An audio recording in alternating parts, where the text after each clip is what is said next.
शनिवार दिनांक 26 जुलैच्या सकाळी 7:30 वाजता उरण तालुक्यातील करंजा बंदरातून निघालेली तुळजाई नावाची मच्छीमार बोट केवळ 1 तासातच समुद्राच्या कवेत गेली।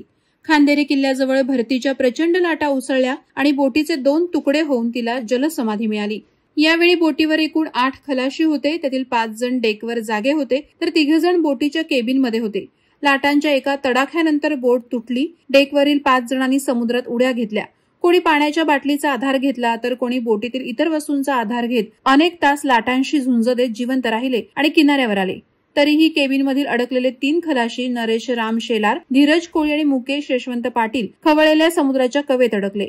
ते बाहेर येण्याआधीच बोटीचा भाग समुद्रात गडप झाला। या तिघांना बोटीसोबतच जलसमाधी मिळाली। त्यांचे शव शोध पथकानं अविरत प्रयत्न करून समुद्राबाहेर काढले।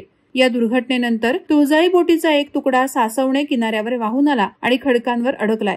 बोटीची जी अवस्था झाली ती पाहून या खलाशांसोबत काय झालं असेल याची कल्पनाही करवत नाही।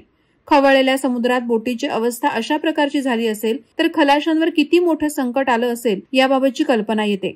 मच्छीमारांना दरदरून घाम फोडणारच दृश्य या बोटीचं दिसत आहे। या घटनेनंतर एक मोठा प्रश्न पुन्हा ऐरणीवर आलाय। मासेमारी बंदीच्या काळातही बोटी समुद्रात का जातायत?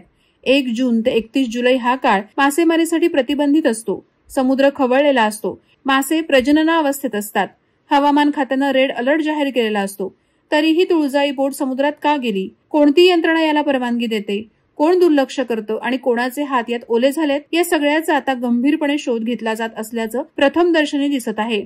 याबाबत स्थानिक मच्छीमार संघटना आणि सामाजिक कार्यकर्त्यांनीही प्रशासनाला गंभीर इशारा दिलाय। बंदी काळात बेकायदेशीर मासेमारी थांबवा, असं करणाऱ्यांवर कठोर कारवाई करा, नाहीतर अशा दुर्घटना पुन्हा घडतील असा गर्भित इशाराच प्रशासनाला देण्यात आलाय। वादळवारा लाईव्हसाठी धनंजय कवठेकर, अलिबाग। नवी मुंबई व रायगड जिल्ह्यातील ताज्या बातम्या आणि घडामोडींसाठी सबस्क्राईब करा वादळवारा लाईव्ह चॅनल आणि दाबा बेल आयकॉन।